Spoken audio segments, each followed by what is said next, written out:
to instigate the idea that you for a year cannot have any children. And we decided that people who have 2 children, we should maybe limit it to those who already have 2. That after 2, the state takes them away and either drowns them in front of the parents to let them know that the state is not kidding, or you send them to a foreign country like Romania, where they will stay in these orphan homes, or else you send them to India, or Bangladesh, or Pakistan, or you just take them away, and parents never see them again. But nobody could come up with a way in America that you could stop people from having children for a year. The moratorium concept is impossible. No, there's no logic. You cannot logically tell people that you cannot have children for a year. It doesn't work that way in America. It was just an idea. It was just an idea, and nobody could come up with anything. They talked about the Norplant. Is that what it's called? Norplant? Is that what it's called? In which you have a 5-year birth control thing implanted in you. No one could come up with an idea. So after a while we decided it's impossible. It's like a health plan. It's impossible to come up with a comprehensive health plan for America. Some things are you just resign yourself to the impossibility of some things ever happening. And one of those is a moratorium on people having children. The other is but what's the other thing? I forgot what I said. What did I just say? What was the other thing? I forgot. A health plan, a comprehensive health plan to cover everybody. The concept was the medical profession would not permit it. After all, a doctor who's making $1 million a year is not about to not make $1 million a year, no matter what the government says. And no matter what the health plan is, there are people who will go out because they can't afford it and get their very own doctor. And I heard Clinton's wife, Hillary Rodham Clinton, whenever they want to be abusive or tasteless or talk down, people refer to Hillary Clinton as Hillary Rodham Clinton. They were talking about Hillary and Tipper, who's Mr. Gore's wife, the vice president's wife. They were in Pennsylvania listening to people talk about health care. There's no way. It's like trying to solve the problem in Yugoslavia. It's impossible. There are certain things, I keep saying, that they have no answers, and you have to accept it. In Yugoslavia, people will be killing each other until there's nobody left. That's the way it is. And even if you do have a peace, it will be at the expense of one other sect or group of people. That's it. That's it. There are certain people who are just bad, like psychopaths, sociopaths. There's no way to correct those kind of people who don't have any conscience. There's no way to correct people who cannot stop smoking. There's no way to deal with alcoholics who refuse to stop being alcoholic, no matter how many plans, no matter how many 12-step plans you devise. It's one thing to want to do it, which is a lovely concept. It's another thing doing something about it. They're worlds apart. I spoke to one of the ladies here tonight. She said, I'd like to do some exercises.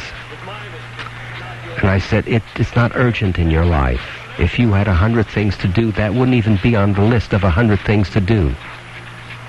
Once you decide to do it and you make time for it and it becomes a matter of life and death, like having a heart attack, and the doctor says you have to do certain things to survive, you might do it, but you have to want to do it.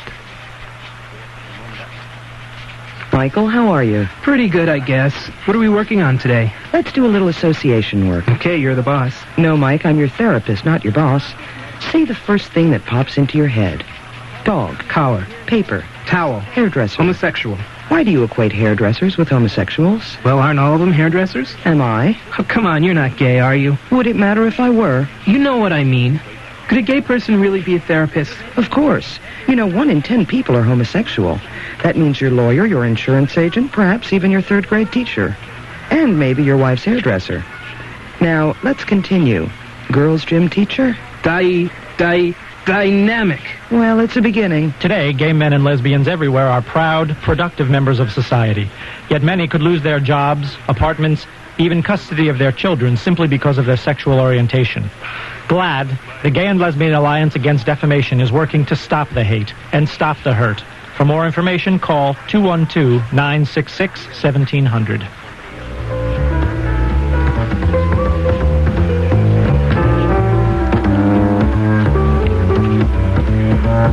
Boy, every time I hear those gay and lesbian commercials, I think, why don't they call BYU? Why don't they call the people who do the LDS commercials and get something that's believable instead of embarrassing? Those are really embarrassing commercials that they put out. There are so many people who can do better jobs on commercials than those particular people are doing. If you want to sell your cause, and it's sort of a quirky cause that doesn't have a national audience that's in favor of what you believe or feel or advocate, you had better get good public relations or good promotion. Otherwise, it will just lay an egg. Lay an egg. Remember that expression? My mother used to say, go lay an egg. Those were the good old days. Those were the days of harmless expressions. People don't say things like that. They say bitter, ugly, tasteless, nasty, vicious things these days. Go lay an egg. Remember that? That's the days when people were nice to one another. Do you remember 32 Skidoo? Do you remember that? Nobody remembers 32 Skidoo. I remember when they used to say sick, sick, sick. Do you remember that expression? She's sick, sick, sick meant mentally ill. You could say sick, which means you're ill. But sick 3 times. No, you could say sick once, and it meant you were physically sick. But there was a time when people would say she's sick, sick, sick. Why did I say she? It just came out of my mouth.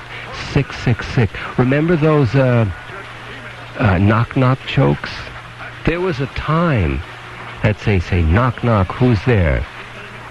And they'd say, I don't know, I forget. But there was a time when knock-knock jokes were, they were that was humor. Just like they have those blonde jokes and BYU jokes. It's fashionable for a little time, and then you move on to something else. But I believe humor today is vicious. It's vicious. It's meant to hurt. And speaking of hurting, if you would like to call in, is it okay, staff? We have Fletch and the 2 girls who don't speak English. I don't know why they come in every night. They smile. I don't know what they are smiling at. I guess just being out indoors makes them feel good. Fletch is in charge of them. I think he translates what I say into their native tongue. Native tongue. Isn't that a funny? It almost sounds indecent. Like condiments. Just something Ooh. In polite company, you don't say things like that. Remember that expression? We don't talk like that in polite company. I don't know what it is to be in polite company anymore. Whenever I'm in polite company, I know I do not belong there.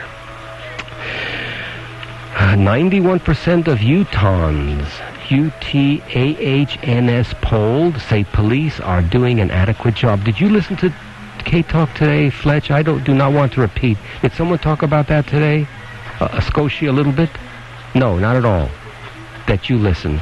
Did you listen to the frickin' frack? Did they cover it? No, they don't cover anything intelligent. They just deal in in whatever they deal in. It says Utahns are satisfied with the job police officers are doing to protect them according to a survey. And here are the numbers. I don't know how many people they surveyed. I just wish they'd give numbers instead of percentages. 1,015 people polled statewide want to see more community involvement by law enforcement officers. They want to see better public relations programs, more sensitivity to minority issues, more visibility with the public, and more courteous officers. Well, let's see how it breaks down. When this organization first thought about doing the survey, they were thinking about the Rodney King situation. You know, that should be a video. I suspect that Rodney King will become an MTV video. He will be beaten and they will have these black guys singing, "Kill the cops, cop killer, hate." Something is going to happen. That eventually will become one of the top videos if it's ever sold. Have you ever tried watching it? You cannot watch that without absolute revulsion at watching it. And the way the jury gets to see it in slow motion, but beating isn't in slow motion. Beating is just one continuous kind of thing. Instant replay, that's what it amounts to, instant replay. Shall we go to Julie? Shall we take some phone calls? Let me finish this and then I will go to Julie. And if you would like to call in, you know the numbers. You will speak to Fletch, but you will not speak to the two minority girls because they do not speak English. They are learning English. And the thinking is, if you listen to me, it's not me, it's not pretentious me, it's not capital M-E. If you listen to talk radio, you will learn English very quickly. It says, the survey identified 3 major crime concerns which bother people statewide: burglary, robbery, and theft. Burglary, robbery, and theft. What's the difference between burglary and robbery? When you burgle someone, you rob them. Maybe robbery has to do in the street and burglary has to do with something in the home. Robbery, burglary, and theft. That seems like the same thing to me, doesn't it? Seems like saying the same thing, like subtleties of the same thing. It's all theft. Also drugs and alcohol, gangs and vandalism. These were other concerns. But it's in that order. Robbery. You know, the way they must have done this survey is they gave them 5 choices. Which do you feel is the most important area that police should be concerned with? And they gave you 5 choices. And you either put down robbery, burglary, theft, alcohol, gangs, vandalism. And the other part of the survey, people want increased enforcement to combat gang violence. Also drunken driving, drug confiscation, juvenile crime, child seatbelt enforcement, and property crime. About 74% of Utahns believe juveniles 16 years and older should be tried as adults when charged with violent crimes. I have a feeling that's skewed. I feel if you were to ask different religious groups, because our religious group, our boys of 16 and girls of 16 don't commit crimes. It's the other people who commit crimes. Of those surveyed, 72% indicated they feel very safe in their homes during daylight hours, and 58% feel very safe at night. And yet Bob Lesh yesterday said most of the crimes that take place are in people's houses. 91% think law enforcement officers should be held to strict standard of conduct while on duty, and 56% feel the same standard should apply to officers off duty. Well, I don't think that's a very brilliant poll or has any revelation. It's just that someone gets paid to do a poll, so they poll. It was shortly after the original incident, a black female rap artist used the footage of the Rodney King. Oh, who was that girl? Who it begins with an S?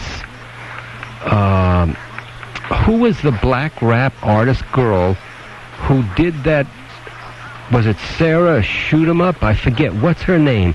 Oh, I don't remember. Let's go to Julie. Welcome to KTKK. Hi, I've never called you before. Congratulations, you got in.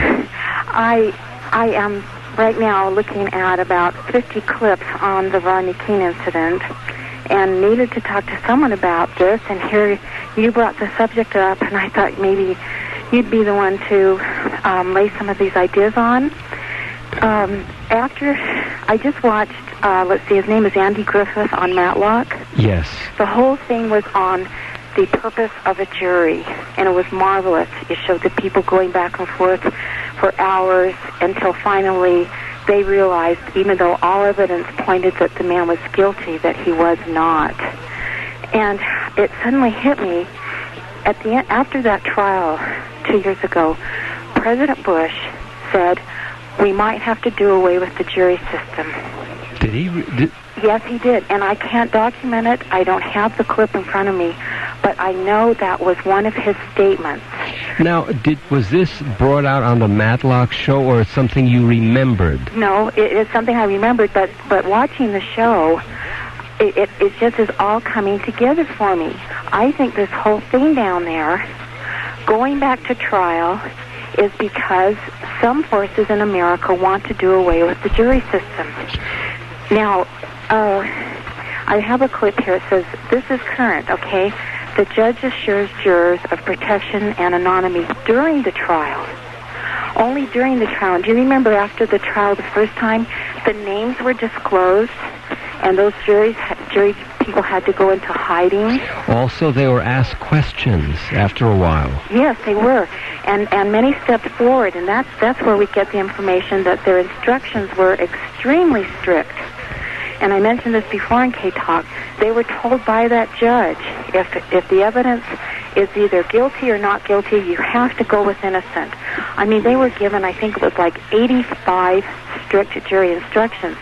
Whereas on this TV show, they were just given the main instruction to find out if he was guilty or not. Well, even with the second trial, which is a federal trial, the same thing will be given to the jurors. That's the right. Same, that they have to be, if there's any doubt, yes, any doubt in their mind, the benefit of the doubt goes to the accused. And that absolutely puts the juror in a position that if he has any self-doubt, even though it's overwhelming, the self-doubt. No, let me back up. Would you like to be a juror? If my instructions were fair, if I was given my free agency to decide in my mind after hearing all the facts, I would just pray with all my heart that I would be in tune. But if I were given so many instructions by a judge, I would almost be afraid to use my own free agency. Free agency. That's such a, that's really only a local. Only people in Utah can use that expression because it's not a national expression. It's a very local expression.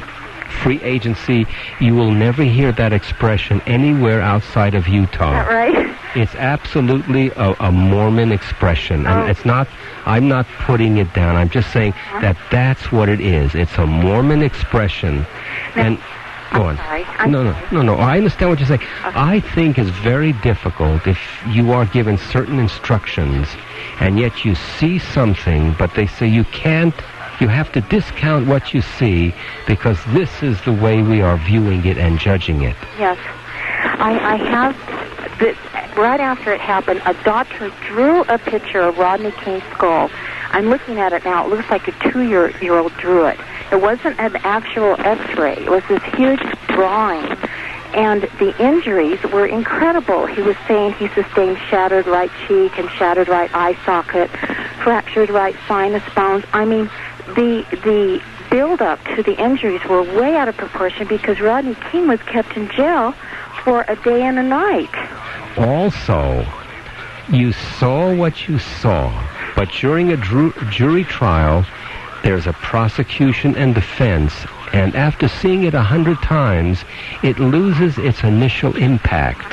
And then when they slow it down in slow motion, you view it differently, piecemeally, than as a totality. That's right. Now, some of the jury said that the officers were not hitting King all those times. You know, I myself, I never hit my children, but I can think of maybe once or twice that I got so mad, I hit the table.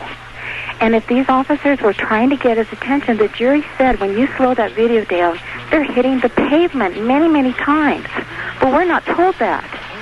But and we weren't even shown the first part of the video that everybody knows now showed King resisting.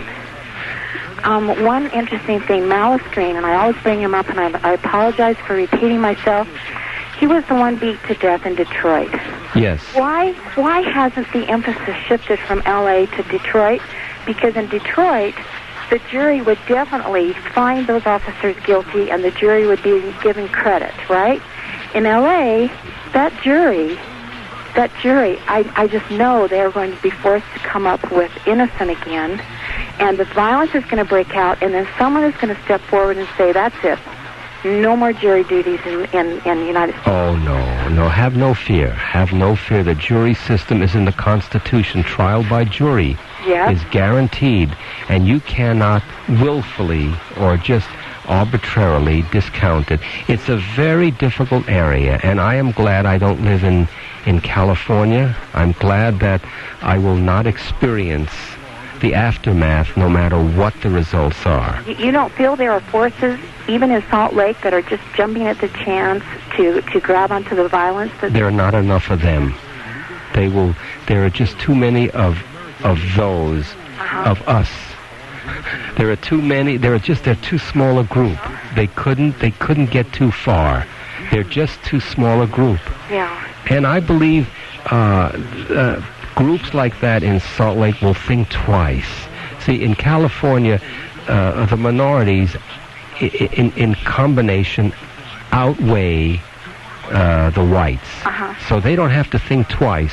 Once they do something, it's like a domino effect. There are so many of them that they just do it.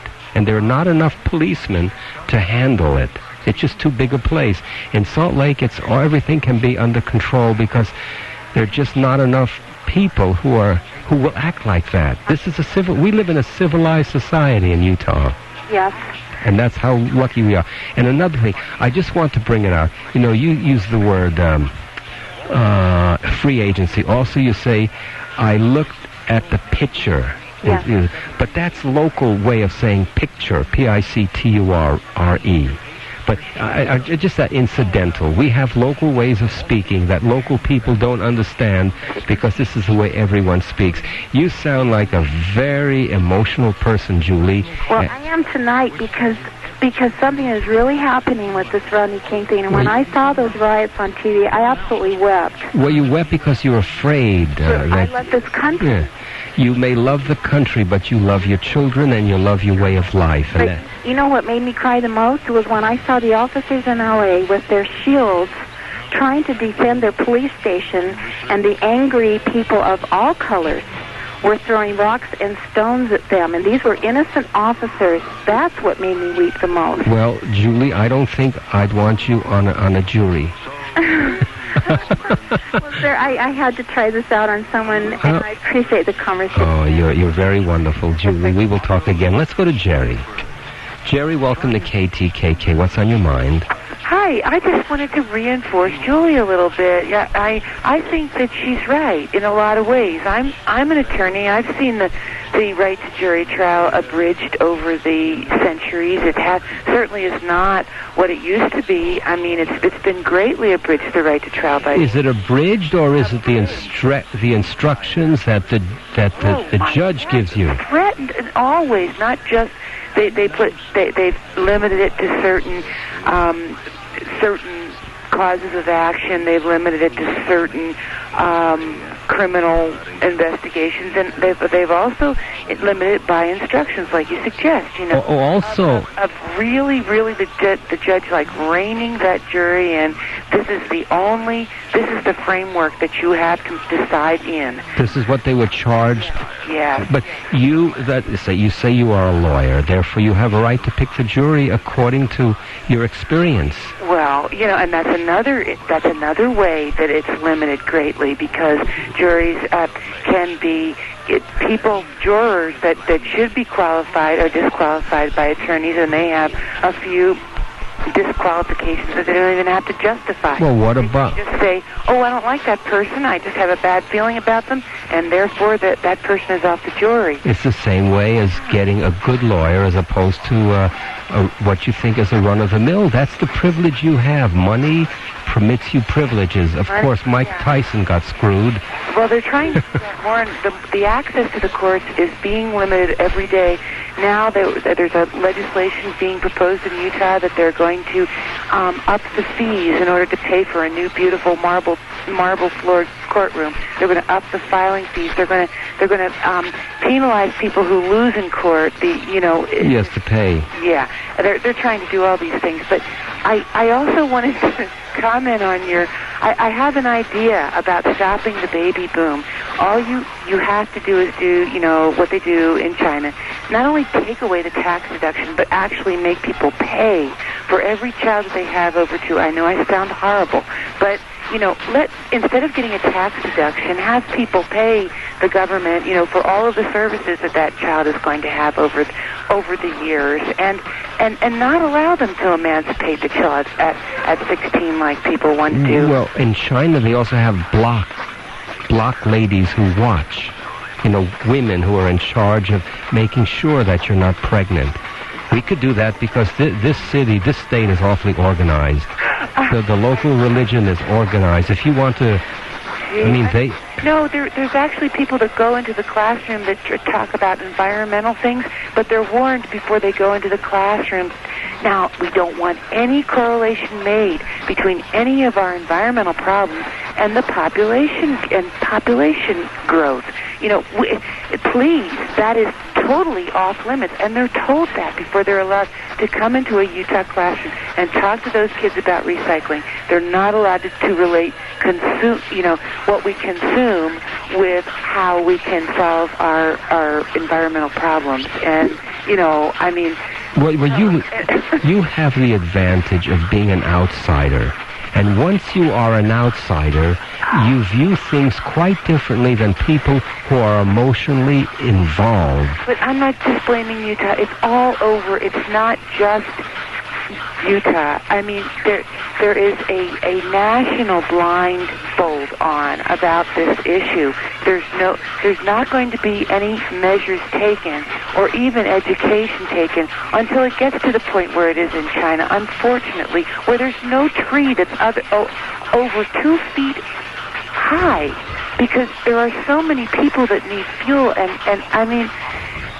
and down in Nicaragua and all of the Central American countries except for Costa Rica and Uruguay, who somehow they control their population. Well, if you believe that God will take care of you, then all this, your kind of logic is meaningless. When you believe that God will take care of whatever it is, whatever indiscretion that's committed, then whatever you say is meaningless. But why is it? Delve deeper into the meaning of religion. It's like a patriarchal thing, and somehow there must be some connection between keeping women at home taking care of children and power. There's got to be that relationship, but well, we've moved away. You've gone into an area that's I don't mean to be. Well, you are so logically, with your own kind of logic. You see it from another logic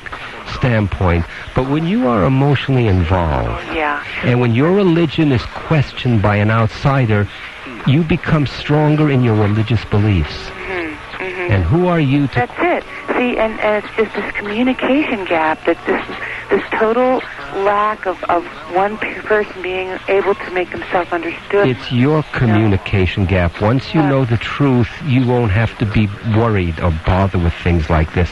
You have been indoctrinated incorrectly. By the way, was it Salt and Pepper, the woman that you were, the black rapper that did I was just wondering. No, it was a woman with an S name. It was Cop Killer or something like that. Or I thought it was Salt and Pepper because she is black and she's with another woman black. It sounds like another name, but someone will call in and know it. Right. Well, I guess I don't win the comedy circuit tickets. Well, you are the comedy circuit tonight. You actually, this was probably the funniest call I've ever heard. No. You know, That's funny. Robbery is different from burglary in that you're attacking people with armed weapons. Yes. Instead of attacking their home, but it does seem odd to me also that things like rape and homicide were like on the bottom, like crimes against the person were like on the bottom of the list. Are you from Detroit or Chicago? No, but I'm from Philadelphia. Do I sound like I have an accent? No, you don't sound like you're from Philadelphia. You made that up just to disguise who you are. No, you're right. I was looking at that, and it doesn't seem very consequential. Of course, robbery and theft and burglary.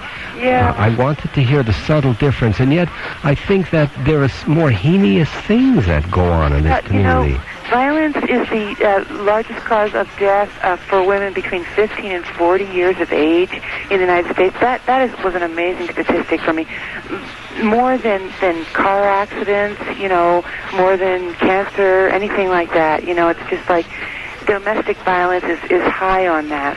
And domestic violence... See, that was low on Utah's priorities, and yet it's a terrible problem in Utah. Well, I think people accept domestic violence as part of the man-woman marriage kind of relationship. If only someone would submit, they wouldn't have violence. If only a woman learned her place, they wouldn't have this kind of violence. Oh, but you're always right, Golden. Thank you for being there. Well, thank you for being there. Good night. Bye. Okay, Golden Delicious, the lines are full. Hang on. There's Michael, Richard, and Oscar. Okay? Will you hang on? I have to go to the news because I think we've hit on something tonight. So would you tell the callers to hang on, to be patient? Of course, that TV program is coming on at 9. We may lose some. KTKK Sandy, Salt Lake City. PO News. President Clinton has named Miami prosecutor Janet Reno to be Attorney General. Correspondent Peter Mayer reports. If confirmed by the Senate, Janet Reno would be the nation's first woman Attorney General. Many administration officials have always insisted President Clinton would name a woman for the post, even after his first choice, Zoe Baird, withdrew and a potential second choice, Kimba Wood, stepped aside. Clinton was asked how much his decision was guided by a set plan to name a woman. Somewhat, but not entirely. I also reviewed a large number of men. Janet Reno says she's humbled by the nomination. Responding to questions, she said she never hired an illegal alien and always paid Social Security taxes on employees, the issues that scuttled Clinton's first choices. Peter Mayer, the White House. Authorities say the man who hijacked a plane over Europe to New York is Ethiopian. He had demanded to be flown to the States and granted political asylum. The man will be charged with air piracy and could be jailed for life. I'm Carol Preston. Sandy, why are you cleaning this carpet? More club soda. When all Sears carpets are on sale, including Lease for Life DuPont certified Stain Master carpet with permanent stain resistance, warranty for the life of the carpet. Sponge. We can save from $7 to $12 a yard. Blowtorch. But only through Monday. Car keys. Every carpet's on sale, including Lease for Life newest Stain Master carpet. Through Monday at Sears. See store for warranty details. You can count on me, Sears, Roebuck and Company. From Radio Shack, the hottest seller of speakers in the country, comes the hottest speaker sale of the year. Now through Monday, all speakers are 1/3 off. 1/3 off hi-fi speakers for your home, office, car, or truck. 1/3 off subwoofers, minis, bookshelf, and powered speakers. Radio Shack sells more top-quality speakers than anyone. Over 100 different speakers now on sale. Better hurry. Radio Shack's 1/3 off speaker sale ends Monday. It's too hot to last. Offer good at participating stores and dealers. A quick settlement in one of the government's milk bid rigging cases. Hours after it was accused of fixing bids in milk sales to schools, Borden, one of the nation's largest milk suppliers, agreed to pay an $8 million settlement. The Justice Department has filed similar charges against Preston Dairy in Texas and Oklahoma. President Clinton is revealing some details on how he plans to trim the deficit. He told business leaders Reading projections are worse than previously forecast, and he said he'll recommend tax increases for corporations and the nation's wealthiest Americans as part of the package. Hillary Rodham Clinton took her health care reform drive on the road. She listened to concerns and suggestions from participants at a health forum in Harrisburg, Pennsylvania. In this richest of all countries, there is a growing sense of personal vulnerability and personal insecurity because of the way our health care system has failed us. Mrs. Clinton is chairing the presidential task force, which will come up with the basic outline of a health care reform plan this spring. The jury selection process continues for the trial of 4 policemen involved in the 1991 Rodney King beating. Correspondent Steve Futterman in Los Angeles tells us procedures are painstaking. The judge in the case is being very, very careful in selecting this jury. It's a very slow, a very deliberative process. The judge says it has to be an impeccable procedure. He is giving very few details to the news media. We are not being given the names of the prospective jurors, and we're not even being allowed to see the completed questionnaires they have filled out. Cincinnati Reds owner Marge Schott says she doesn't think the Nazi swastika is a symbol of evil. She also said in a broadcast interview tonight, blacks don't have it any tougher than whites. She has been suspended for 1 year from running her team for her alleged use of ethnic and racial slurs. With NBC Radio News, I'm Carol Preston. It's Sears 2-day President's Sale. Save throughout the store. Our large capacity Kenmore washer is $249. Matching dryer $219. Save $50 on the pair through the 20th. And through Saturday, pick up a twin set of print percale sheets, regularly $14.99, now just $9.98. And save $30 on a Magnavox VCR with on-screen programming. Only $199.99 through Saturday. So elect to save today at Sears President's Sale. Prices may vary in Alaska, Hawaii, and Puerto Rico. You can count on me. Sears and Company. It's nothing serious. It only wakes me up a couple of times a week. Oh, it really doesn't affect me. I avoid foods that are fried or spicy. I can deal with it. I just take antacids. If you have frequent heartburn symptoms like acid indigestion or burning in the chest, talk to your doctor. These may be signs of a more serious medical problem. Your doctor has treatment plans that can help. It's only heartburn. I should learn to live with it. Right? Frequent heartburn. Isn't it time you talk to your doctor? Sponsored by the Glaxo Institute for Digestive Health.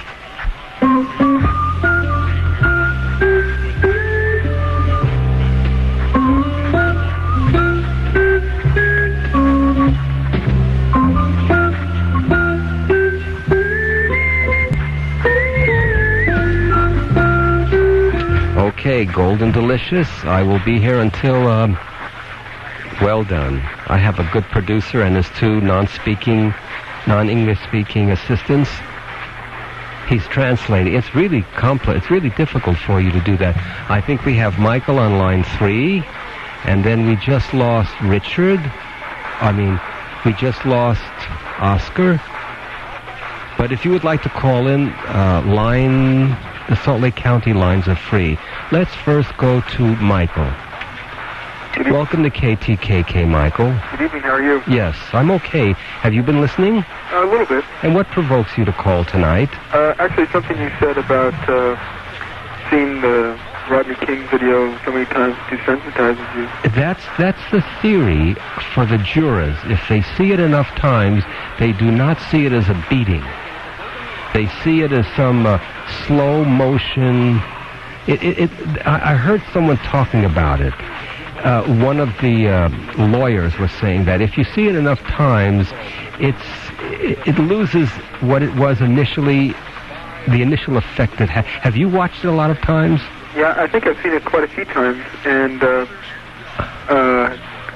was probably quite a big break from the first times I saw it until the last time I saw it. The last time was just last week on the McNeil-Lehrer Hour, and they showed the entire video, the entire 2 minutes of it. How could you watch it? It's so painful to watch. Amazingly painful, the last time I saw it. I think it's right. If you see it over and over again, you probably are desensitized to it, but I haven't become desensitized.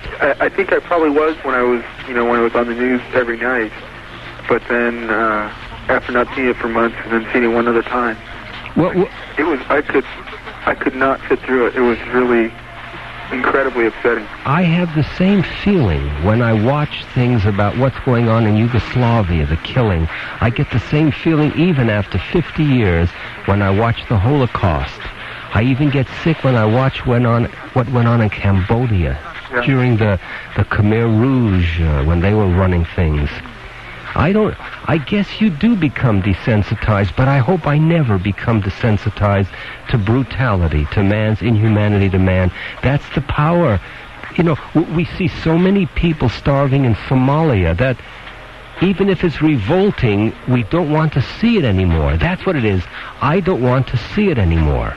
What was truly amazing was they did show it in slow motion and had both defense lawyers and prosecution lawyers explaining it and telling you what you didn't see as if you didn't see it. If you could believe the defense lawyers for those police officers, I just cannot imagine the way your mind would think.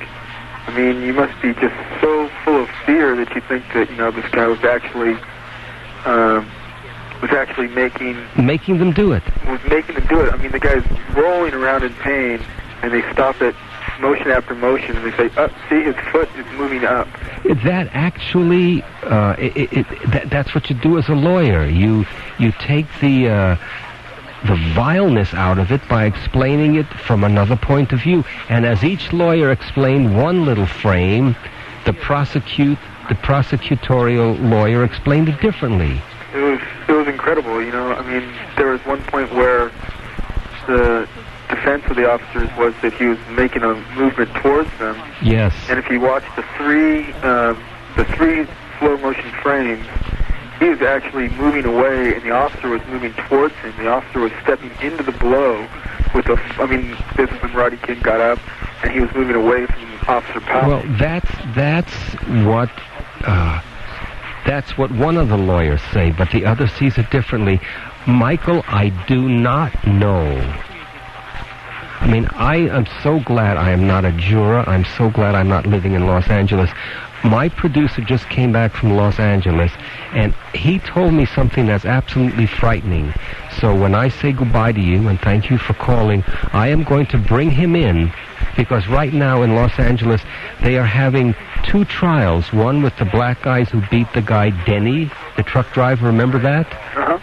And also the Rodney King trial. And he says something is going on there. All the people are lining up for or against, and he expects that all hell will break loose no matter what the outcome of either trial is. Well, I think that also happened with the original Rodney King trial, because just prior to that was when the Korean shop owner shot Tisha, I can't remember her name now, but shot a girl in the back of the head as she was leaving the store. Oh, yes, leaving the store, that's right. The judge gave her 6 months suspended sentence. Mm-hmm. Well, I am... The exact same judge, actually my brother is a lawyer in Los Angeles, and he was actually assigned to that judge about 3 weeks later, but the exact same judge gave a postal worker a 6-month prison term for kicking a dog. Well, the name of the victim was Natasha Harlan. Right. My producer will come in now, and we will get an update on what's going on in Los Angeles. Thank you for Michael listening. I'm glad you're not listening to Prime Time, because it's one of the competitions I have to suffer with at 9 o'clock at night. All right, well, thank you. Thank you, bye-bye. Richard, you hang on. Just let me do this. Richard, would you hang on while I speak to my producer? Sure, no problem. Thank you. Okay. This is Fletch. He just came back from Los Angeles, and he was telling me that there's something going on. You can feel the groundswell of the two trials going on. Okay. You know, the Denny trial. He was the what? He was the truck driver. During the riots, who was dragged out of his... Right, he was dragged out of South Central onto the sidewalk and beaten by 4 youth. By 4 black youth. They're being known as the LA4. LA4, and the other one is... The other trial is for... The federal case. against the 4 police officers. Now, you said you have a feeling that there's something going on. You can feel the tremor or the tenor. Yeah, the last caller hit it right on the nose. It's the Natasha Harlan's case that really has the people stirred up down there. It's not so much the Rodney King case. We all know he wasn't a choir boy from the word go, and he's had his problems even since the beating. He's been arrested, several times, or at least brought up on charges of resisting arrest and DUI. And but that's not the case. It's the Natasha Harlan's case that's really pitted the black community against the Korean community down there and just made a real time bomb. I mean, I've been down there and I've seen it firsthand. I happen to have friends in both communities, and it is just, it's ready to explode. Well, explain the Natasha Harlan's thing so the listening audience knows what we are talking about. Natasha Harlan's was the young black girl who was shot by the Korean store owner because suspected of shoplifting. I'm not familiar with the exact facts in the case. I know that the case went to trial about a year ago, and about 6 months ago the shop owner was acquitted. So at this point, that's a done deal, but the sentiments are just a time bomb. Now, he said the same judge. This judge was, I don't know what he was talking about with the judge. This judge who was handling the Natasha Harlan's is also, no, it's a federal case against Rodney King now, but he was saying the same judge and else. Yeah, I don't know that fact in the case. Okay. It's amazing how people who are have committed a crime and going to trial, that they would really put their life up with the possibility of going to jail. A cop going to jail is no life. No.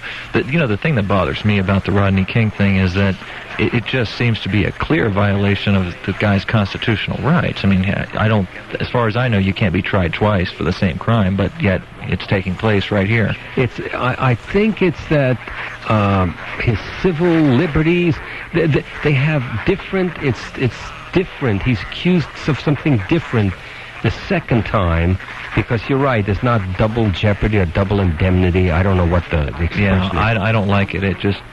It smells like a violation of the guy's rights. Well, it's too late. It definitely is too late.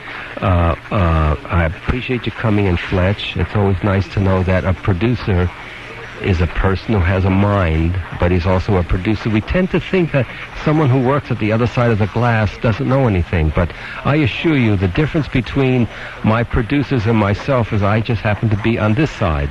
Huh? That's the only difference between us. Thanks, Golden. Thank you for being here, and I will play a commercial, and then we will go to Richard. Hang on. Firehouse Floral has a brand new idea. Yes, Firehouse Travel at 1321 California Avenue. Their grand opening is going on now. Firehouse Travel will give you the lowest airfares available in Delta, United, Morris Air. Firehouse Travel also provides the perfect solution to the inversion blues by offering romantic getaways on Princess, Carnival, and Norwegian cruise lines. Firehouse Travel is celebrating their grand opening by giving away a pair of free round-trip tickets to Los Angeles or San Diego. So stop by and register for this free round trip today. 1381 California Avenue. Or call now at 975-0733. That's Firehouse Travel, 975-0733. Firehouse Travel.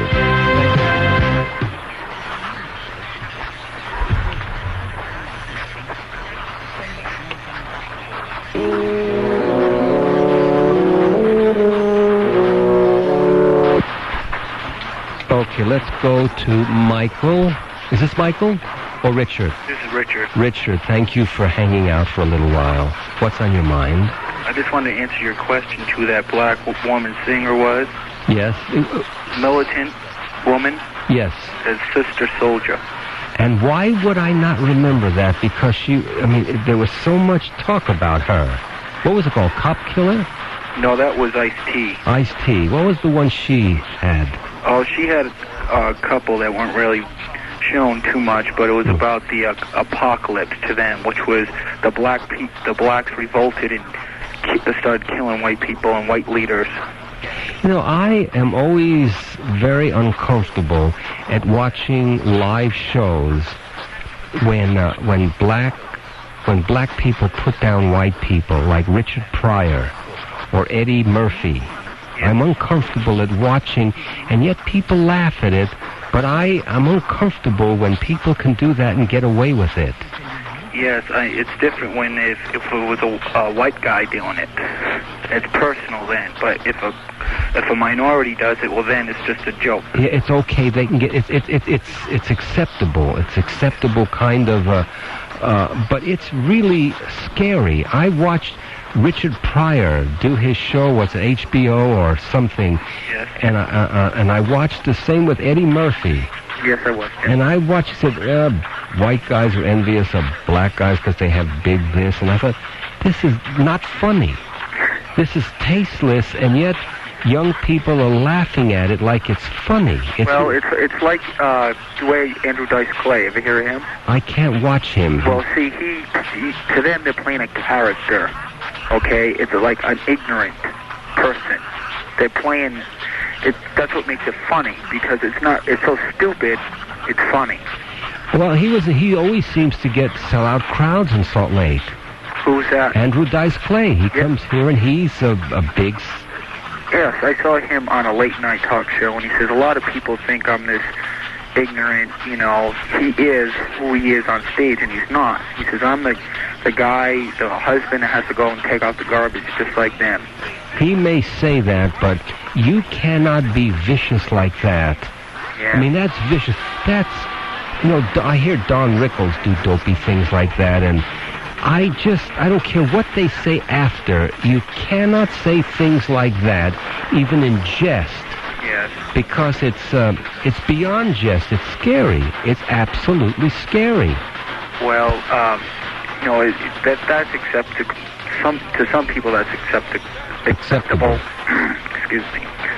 Just like the riots are going to start to be. When people don't get their way, they're going to say, well, we're going to riot. And it's going to get like a trend. Well, acceptable, it's not acceptable. It's what goes on, but it's not... It's expected, but not acceptable. Acceptable means you will permit it and just accept it and be trampled with it. To them, it's acceptable. They had big smiles on their faces when I watched them on television when they were raiding the poor store owners' shops. They had big grins on their faces. They didn't look like an angry mob that was... No, I don't believe there was any anger. I believe there was anger when the cops were beating Rodney King. Yes, then much later on, then they're like, hey, well, this verdict, I don't care what the verdict was, I think they would have done it anyway. That's right. Just like that Cowboys, that's just an opportunity to riot. And, everybody's there, and they got a big audience, the whole country is watching the football players coming home. Hey, we're on television, now we can start trouble. And also, did you see the business what happened in Texas when the Dallas Cowboys won? There was the same kind of beating and rioting, and yes, that's what I was talking about. And it's scary to think that I couldn't do it in my own personality, could not do something like that. But it takes a particular kind of person who let loose will do it. Letting me loose, I couldn't do that. If I let loose. I mean, can you do that too? Are you capable of that kind of violence? Well, if somebody did something to me, to myself, my family, something that was intentional, then maybe. In that kind of, if it was like my life against theirs, or if they were going to ruin my life, maybe. But what does that got to do with a football celebration? No, that has. Well, if that's your question, I'm not capable. To me, it doesn't make sense. I look at all the violence and hatred and ignorance, and they all walk hand in hand. Prejudice, and I can't understand it. I guess it has to do with the way your parents raise you. It's how you feel. I always feel if ever I had the right girlfriend, I would never talk to anybody anymore, because I would exempt myself from being social. My dislike and distrust for the human race is overwhelming, and I know if I were in the right emotional or personal situation, I would absolutely keep away from people. Yes, that's the way I am. And I know that. Tell them the truth. And I know that's how I feel. And I know if I had a car, I would never drive because I get upset and get annoyed. And I know how to be safe. But I feel every time I have a girlfriend, the worst in me comes out. Listen, Richard, how come you're listening, Richard? There's so much going on in this world. So much. Well, there's nothing good on television. Well, I thought Prime Time was on, and also the mysteries on... Isn't that the same network that made up this stuff about the trucks, too? Well, I don't know. There are only three of them, ABC, NBC, or the CBS. I don't know which one it is, but... There's really nothing interesting on television, and you're more interesting. You're the only talk show host that I've listened to that I haven't had the nerve to call. Nerve? I mean, yes, because you are like hard to put a finger on. Well, you don't have to. I'm not a talk show host. I'm some guy here who talks. I don't call myself a talk show host. Well, I'm some guy who happens to be here and talking and very fortunate. And you are fortunate enough to have come to the conclusion that whatever goes on talk radio is really a gift, unexpected. Yeah. Talk radio is one of those bargains that you say, gee, if I had to pay, I could not come across something like this. Well, I discovered it by accident because I used to work as a security officer and just put on the radio, and you're the first person I heard there. And then I said, this is interesting. So little by little, I started listening more and more and more.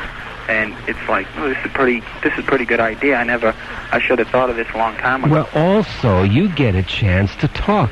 You know, in real life, nobody gives a damn what you think or what you say. Especially a security guard. You're some idiot. Why are you a security guard? That's what they think. But you're a person with thinking and with thoughts and feeling, and you can call all in, especially Bob Lesh or Craig.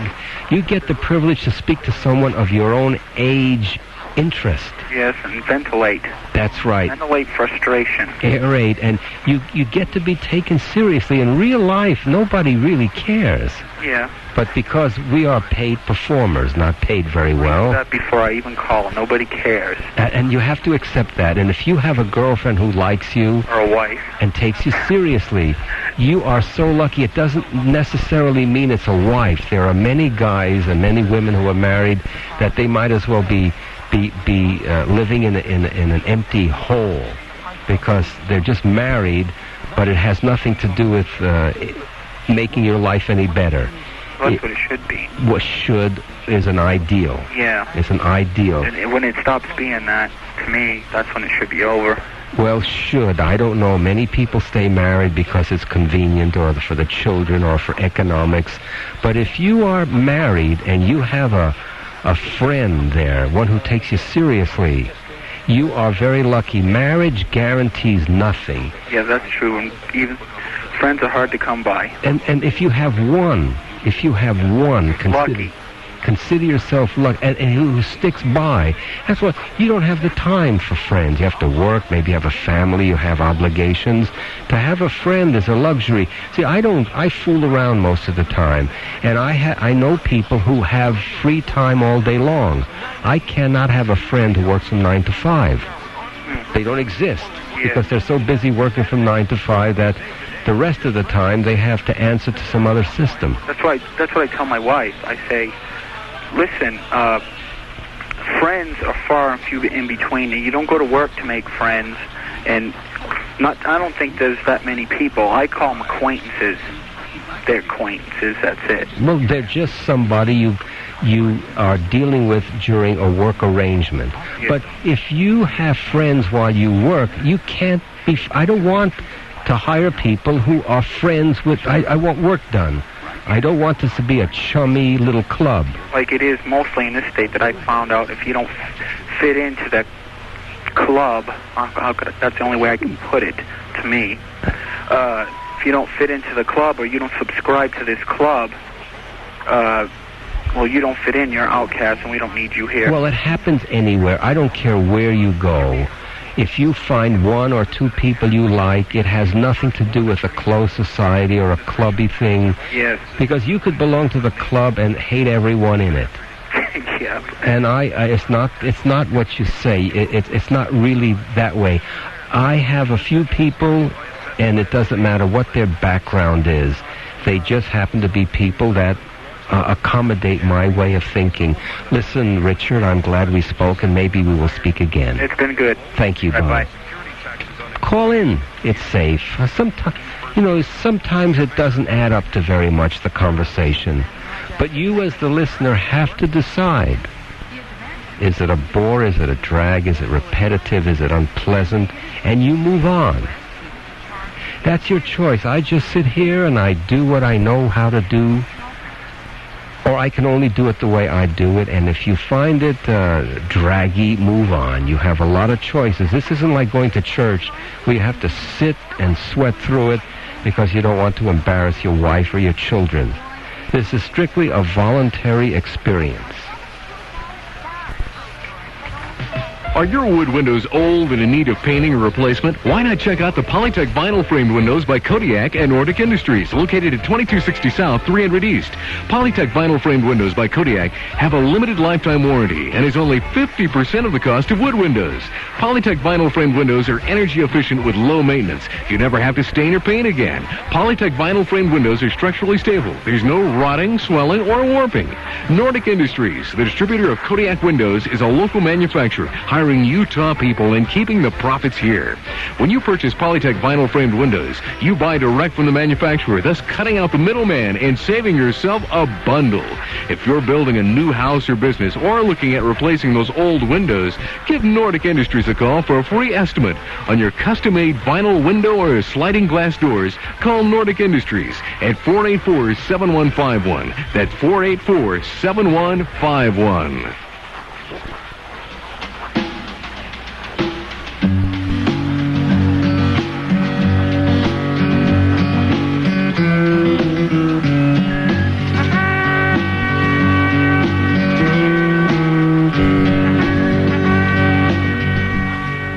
On 4100 South and Redwood Road by Amber's Restaurant, there is a store that will take your old crappy useless paper money and they will give you coins that will increase in value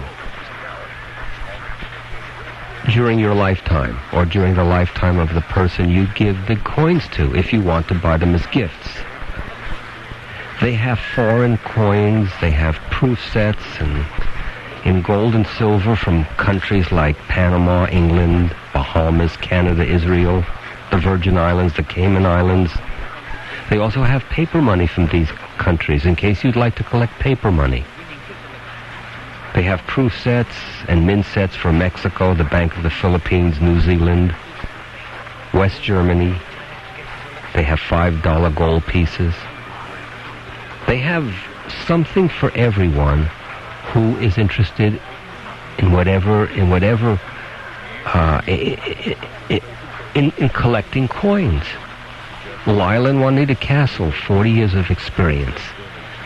They now have their own business, a lovely store. There's lots of room, lots of space to sit and look and touch and feel. And you don't have to buy if that's not your interest. Just to find out about coins, it's worth going in. It's worth going in the store just to see what great art looks like when it's concisioned into compressed into something called a coin. And if you have old gold or silver or jewelry or gold or silver from your teeth, silver is not very expensive these days, but it still has value. Or you have bullion, gold or silver bullion. You call them because the prices change every day. Call them at 262-3000, Monday, Tuesday, Wednesday, 9:30 to 6. They are in the store. And Thursday, Friday, Saturday, 9:30 to 7. Call. Someone will talk to you. Ask them the price of gold or silver. And who knows, something that's been sitting around the house for a long time may have real value. And you can turn into cash. It's the kind of place you can walk into because it's a mama-papa operation. They don't have to answer to anyone. They don't have to make a quota every day. Whatever happens, happens. It's their store. And they make the rules. And if you have gold or silver in quantity, or bullion in quantity, they will guarantee if you have a written bid on what you have, they will offer you more than any written bid. Now that's a pretty fancy guarantee. They sell for the least and buy for the most. It's inconceivable that a store can exist that uses that as a motto. We sell for the least and buy for the most. Lyle himself, is an old railroad man. He collects watches. Old railroad watches or watches. You go in, he will give you an offer. And if you don't like what he gives you, offers you, go to other stores and see what they have to offer. And he guarantees his price will be tops. They are at 1659 West, 4100 South, which is probably Redwood Road, right near the corner of Redwood Road by Amber's Restaurant. Again, 262-3000. It's one-stop shopping for your coins. They also have belt buckles with coins in it. They have little books you can put coins in. They have everything for the coin collector. They have proof sets from 1950 to 1992. That's U.S. proof sets. They have new U.S. Eagle coins, $1, silver Eagle coins, 1986 to 1992. They have Utah's largest bid boards. You don't know what a bid board is until you see what a bid board is. One wall is occupied with coins or what else? A watch or a knife that's sitting inside of a little plastic bag on a card pinned to the wall. If you like what you see, something you would like to own, you put down the price. And Saturday at 2 o'clock, the person who has the highest bid, the highest written bid, they get it. They own it. And if you have something you'd like to sell, put it up on the bid board. Lyle charges the seller 15%, which is a bargain. Because only if you sell it do you have to pay that 15%, which is a small price. You have you have a guaranteed audience because people are in there all day long looking at what's on the bid board. They are open Monday, Tuesday, Wednesday, Thursday, Friday, and Saturday. Lyle and Juanita Castle. You do not have to say that Golden Delicious sent you because, it's understood. If you walk in and you look like someone trustworthy and honorable, of course you heard it here. Only the best people go there. Or you can consider yourself the best people. Just don't go in with a ski mask. Okay, the number is 262-3000. Ace Coins, A-C-E. Ace Coins, C-O-I-N-S. Okay, what else is there to say? Should we go to some of the callers? No, tell that caller that I would rather not speak to that person about that subject, okay? It's not a good subject. It's not a very good subject because I'm dead in that area. If you would like to call in, please call in. Salt Lake County, 570-5855. Utah County, 470-5855. And Weber County, 670-5855. This is the most bizarre thing I've ever seen. You want to hear something bizarre? Will you translate to those girls who don't speak English what I'm saying? It says Utah Senator Orrin Hatch, he said that the former Utah Senator Jake On has agreed to head his 1994 re-election campaign. Well, what is there to head up his campaign?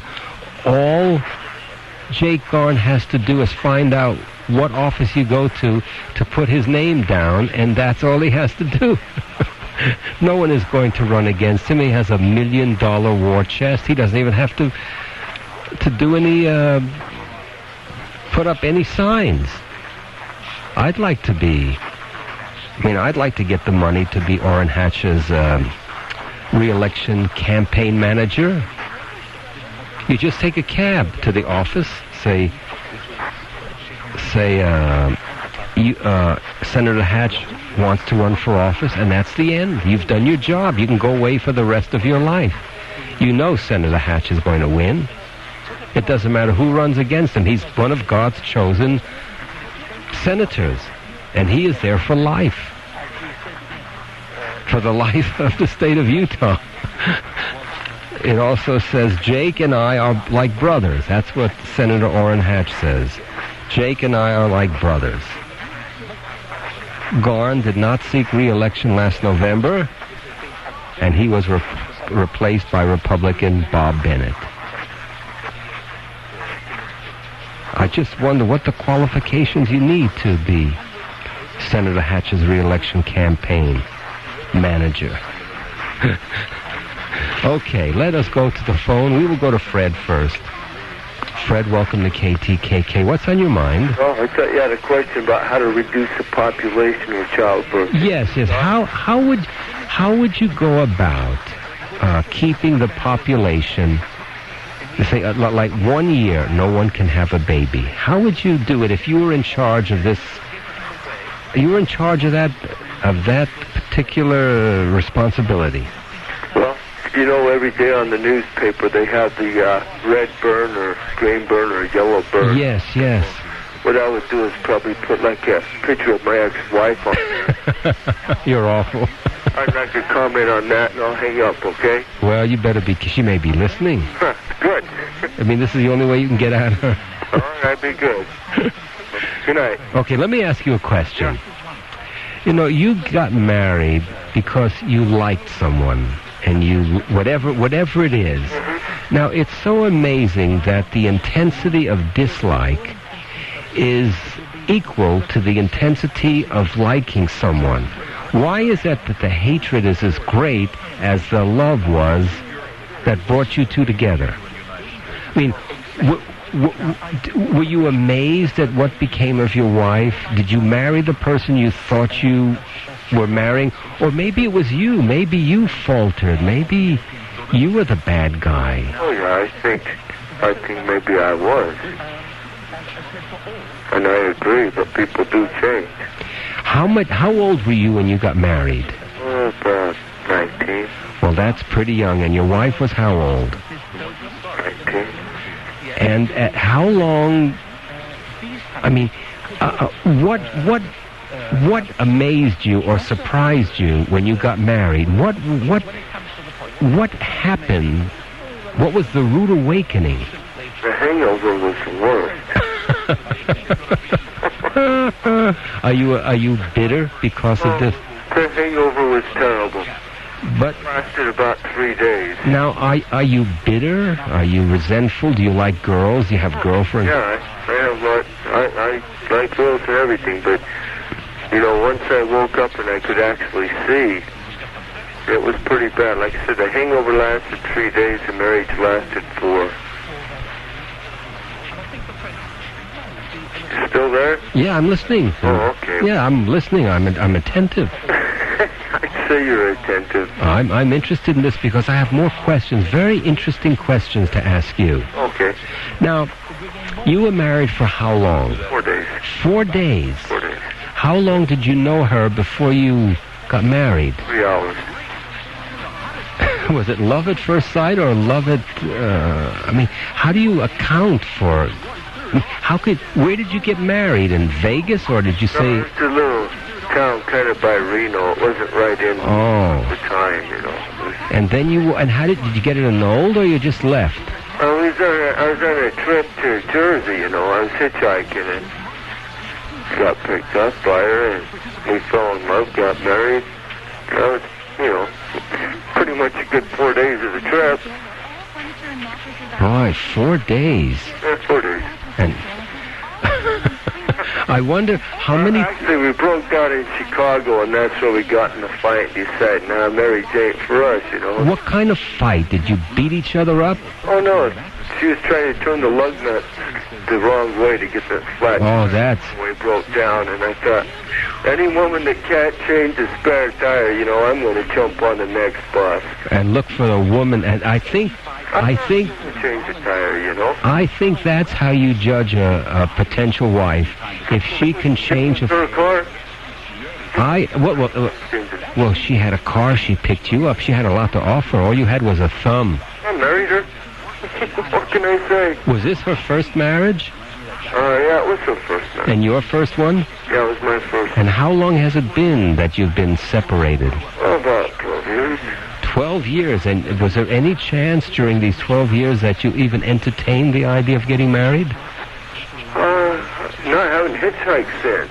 Oh, you mean that's how you get married, hitchhiking? You just go out and hitchhike and meet the woman, you know, get married on the way, and you get where you're going, get divorced, and that's it.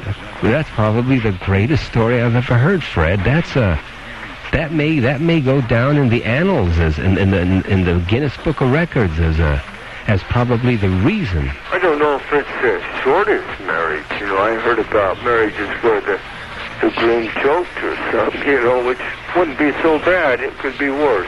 I read about a couple in St. Louis. They got married, okay, and they were dancing, and they both got drunk, and they went out to the balcony, and he picked her up, and she fell off the balcony, and she dropped 12 floors. Scary. But yours was better. You didn't have to drop any. That could happen. That could happen. I also read where there was a couple that got married, and they went off in the car, and they had a car accident, and one of them... But yours was... you know, something like that happens, you probably wouldn't look back and laugh about it, you know? Well, are you laughing? When you look back... All the time, I think that's great. At 19, I guess, that is really... Was that the high point of your life? It's wonderful. As you look back, that's a wonderful story. Fred, I'm certainly glad you took time off to tell the listening audience about that. Thank you very much. Good night. Bye-bye. Now, There is a whirlwind love affair. You hitchhike, and he said if ever I wanted to get married again, I would hitchhike. It's like my cat. Now it knows that when I open the refrigerator, food is for both of us. There was a time when I could open the refrigerator, it meant nothing. But now my cat knows when he hears the refrigerator door open up, it's showtime. If you would like to call in, I guess we have, 12 more minutes. And then it's Craig Sensational and the Sensational Show. 10:05 to 12. He is part of the nightclub, which runs from 6 in the evening to midnight. Bob Lesh, Highbrow Bob Lesh, 6 to 8. I'm here from 8 to 10. And there's Craig Sensational and his Sensational Show. He has a lot of talent. He has the Elvises. He has someone who sings. Does anyone do bird imitations on your show? No. Well, anybody does acrobatics on your show? Anybody does any juggling? You ought to broaden the talent base. Because now that people know that it's entertainment time, you have to get as much talent as you can. You are like the Eugene Jeleznik of KTKK. You can find talent in the woodwork. Craig Sensational, 10 to 12. What else is there to talk about? I don't understand this. It says, your children may be too young to abuse drugs, but they are never too young to be abused by the drugs around them. And it says in Wayne County, Michigan, there is estimated between 7,500 and 10,000 children who are exposed to enough smoke from cocaine and heroin each year to detect detectable amounts of either drug in their system. It's a form of child abuse. But I didn't know that people could smoke cocaine or heroin. Can they smoke? I mean, it just doesn't make any sense. Has anyone ever smoked cocaine? I know we have a variety of listeners from every economic and social level. But has anyone out there ever smoked cocaine or heroin? As my father used to say, heroin. Is crack a combination of heroin and just cocaine. But how do you smoke heroin? I thought you shoot up heroin and you snort cocaine. I love that expression. Snort. Crack, solid cocaine. That's right. That's supposed to be instantly addictive. I don't know about things like that. It says chronic warriors are victims of thought patterns that spin even small problems into great catastrophes. I suffer from that because I am a worrywart. And the story goes on to say they have unrealistic fears that difficulties will have terrible outcomes. And if you are a chronic worrier, set aside 30 minutes a day to worry about your problems, and then you can go on to a normal life. I can't believe that. I don't believe you can say, I am going to worry for the next hour. I can't stop worrying once I worry. Once I'm annoyed for the whole day. I do not know how to stop it. Shall we go to Ray? Ray, welcome to KTKK. What's on your mind? I've smoked cocaine once. Is it called crack that you smoked? No, it was cocaine. It was laced with pot. And what is the effect? I mean, is it? It's like a major head rush. You just feel like, I don't know. It's really so hard to explain. Is it worth? Would you do it a second and third and fourth and fifth time, or is it a one-shot deal? It's so. No, I thought it was smoking. When I was into drugs, I thought I was smoking pot, and had cocaine in it, and I got really scared. Yeah. Was it like PC? Remember PCP? Remember that? Uh-huh. People used to smoke that. Yeah. Did you ever try that? No, I never tried that. That's deadly. Yeah, you can have flashbacks within, I think, 7 years, just as strong as if you smoked it. Have you had flashbacks? A few from LSD. LSD. That is an unbelievable one. It has. I think what it does, it sort of sits there, and every once in a while it gets released. Yeah. Is it scary? Is it scary? The flashbacks? Yes. Not really. They weren't that strong. And did you get them in while you were working, or I got it once while I was driving. I just wonder when it happens, at an opportune time or inopportune time, or it happens when it happens. Just random. Yeah. And did you? It sounds to me like you did a lot of acid. You sound like you did a lot of acid. Me? Yeah, you have a kind of slow. No, I only did it like about 5 or 6 times when I was little, When you were little? Yeah, when I was a teenager. And what happened to the people you did it with who kept doing it? Do you ever see them? No, not really. Well, I saw a few people that I was doing it with, and they're still doing it. They are? Yeah. And why did you stop? I thought it was stupid. I thought it was just, I don't know, I was really depressed, so that's why I did it. And did you underpress yourself? Huh? Did you underpress yourself when you did? You forget. I mean, I think I made myself more depressed when I did it. It's coming out that makes you depressed. You come out down. Right. Yeah. And how old are you now? You don't sound very old, like 19 or 21. You sound very young. I'm 21. Yeah. 21. And I'm surprised you don't continue doing it. Do you have a little job, or you just hang out all day? No, I don't do it. No more. No more. Have you had can you do it? Is it available? Do your friends say, let's do it, or you keep away from those people? I try to keep away from those people. If I really wanted to, I could. I'm sure. It really is. If you are a group of people who do things and you have nothing to do, you just go along with them. Yeah, that was kind of the case also. That's it. And one day you say, I don't want to do that. Yeah, I got a mind of my own. Decided it was stupid. You know that, and you have to find a whole new bunch of friends and a whole new life. Right. You really are an outsider once you do that. Oh, yeah. But do you have a little job? It doesn't sound like you have a job or you do something very consequential. It sounds like you hang out most of the time. Well, I used to. Yeah, that's pretty much the case. How do you support yourself? Yeah. How do you support yourself now? Well, I don't know. Do you live at home? Do people take care of you? Do you hang out? Pretty much live at home now. And how do your parents feel about you? Are you a joy to your parents? Are they glad to have you back, or are they just hope? They really kind of hell, you know, but I don't know, I'm just trying to get my life together now. But the way you get your life together is make a decision to do something. I know the trouble is someone like yourself who doesn't have much to work with. You have to take what comes along and make a little money and then make a decision what to do. Right, I'm still trying to make that decision, you know? Yeah, but at 21, your parents must be annoyed at having you around. Yeah, that's true. And they probably... Yeah, and it's really hard. Can you imagine if you had a son like you are, how you would feel? You'd be resentful. If I had a son like me, I think I would kill him. I really would. But your parents don't know what to do with you. They're probably afraid of you or annoyed with you or, they just put up with you. But think about it. You're a grown man. You have a mind. You have an attitude. I mean, you couldn't be dopey. And you have to make a decision that I'm not going to be the president of the United States this week.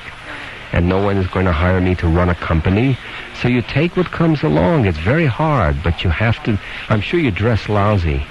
I'm sure you just dress and probably sleep in the clothes you go out with. No. I bet you never make your bed. No, I never make my bed. You know, little things like that. If you take little baby steps, you make your bed, you take a bath, you go out, you try... I mean, I have good habits, you know. Well, I know, but your habits may be good to you or for you.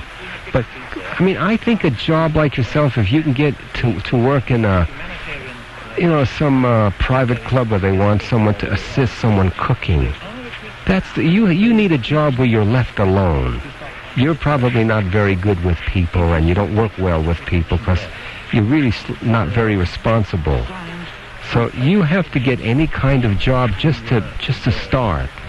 Yeah, that's very true. But I can say anything I want. You have to do something about it, and that's the tough part. I have to let you go. I have to go to Sally. Bye-bye. Sally, welcome to KTKK. What's on your mind? Well, you said you wanted to know what it felt like to do smack and coke and stuff. Yes. Well, heroin is a barbiturate, really. It's a narcotic. Yes. Well, it's a wonderful feeling. I mean, it's very hard to say no after you've dealt it. After you've done it? Yeah. It's very relaxing. Well, it takes care of feeling and thinking, and you just... Well, it's an anesthetic. Well, it's a cloud that you don't have to do very much once... You've tried it, have you? Oh, I know about it. I used to be a drug counselor, so I've been around it. I've always been afraid, because I'm sort of crazy to start with, and I'm afraid anything I do will make me crazier and I lose control. Yeah, do you have an addictive personality? Oh, no, I'm not addictive. I'm very strong. I know how to say no. Uh-huh. And I never liked the feeling. Otherwise, I'm sure I would have done it. But I can't even get hit. I find that extraordinary because I know people who say that as well, you know, that they don't like that feeling of being out of control. I don't... You know, out of it. Yes, it's like if I eat too much, I feel crappy. And if I drink too much, I don't like that crappy feeling. If I smoke a cigarette, I feel lousy. But... You know, I think it's easier for women to fall into the habit of drugs. I just think it's easier for a woman than a man. Well, I don't know. Maybe at the time when I was doing drugs, most of the people I knew were men. Well, probably... Or men hanging around doing it. Well, they probably liked you. You're probably a bargain to have around. But it's okay. I assumed. I don't know if it's right or wrong. But could you at any time slip back into it? Is your logic system strong enough to say this is not right, but you could do it because, you know, I couldn't do it now because I would not. I could, but I would never do it now. You have responsibilities? Yeah, I've got a little boy. And that's the best thing to happen to someone. Mm-hmm. You don't slip back into that kind of, it's easy to slip back because you don't have to be responsible. And people take care of other drug people. Yeah. They take care of one another because they like the camaraderie, someone to share it with. You've come a long way. Yeah. Did you waste many years as you look back? Yeah, a lot. Yeah, I guess I did. Salad. You can't go through your life worrying about that. That's right. It's the best use of what you've got left. And I've got another good 40 years, I figure. I'm only 40 now. only 40. Yeah. Whenever I wish 40. Yeah, I guess if you could say only 40, it's okay. Sally, will you call me again tomorrow? I have to leave because time's up. Thank you. Bye-bye. Be wise, be thoughtful, be considerate. That's love. Remember, every day, throw something away. This is Golden Delicious tap dancing his way out of the studio into the world, into my world. KTKK Sandy, Salt Lake City. Stay tuned for Craig, and I will see you tomorrow. Oh, that's my favorite step. The audience knows it. KTKK Sandy, Salt Lake City. NBC Radio News. The 20-year-old Ethiopian gunman who hijacked a German Airbus to New York Thursday will be charged with air piracy. None of the 104 people aboard the flight was hurt. Lufthansa passenger Fyodor Governor of Venezuela said the pilot remained cool and calm under duress. So we're all kind of normally going off to Cairo, and the captain interrupted very coolly, and he said, "Ladies and gentlemen, there's a young gentleman who does not want to go to Cairo. And he has a gun pointed to my head." Authorities say the gunman was seeking asylum in the U.S. Among those giving Attorney General designate Janet Reno high marks for her work as a Florida prosecutor is Sandy Dalembert, past president of the American Bar Association. Everybody admires her intelligence, the fact that she works very hard at her job, and that she has just unquestioned integrity. Reno says she is humbled by the nomination. I'm Carol Preston.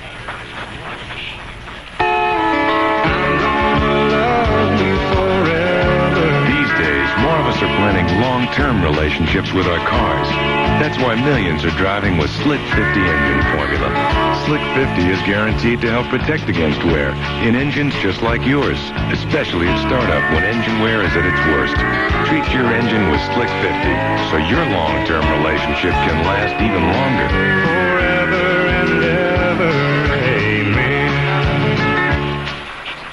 If you think all vitamin C's are the same, you need to know about Natro Ester C. It takes effect faster, delivers more vitamin C where it's needed, and stays there longer. I'm Dr. Ronald Hoffman, physician and nutritionist. Natro Ester C is the most potent form of vitamin C, yet it won't upset your stomach because it's non-acidic. Natro Ester C. I recommend it to my patients at health food stores, Payless, Save-On, Revco, Eckerd's, and GNC. Seismologists in the Philippines say the Mayan volcano, 200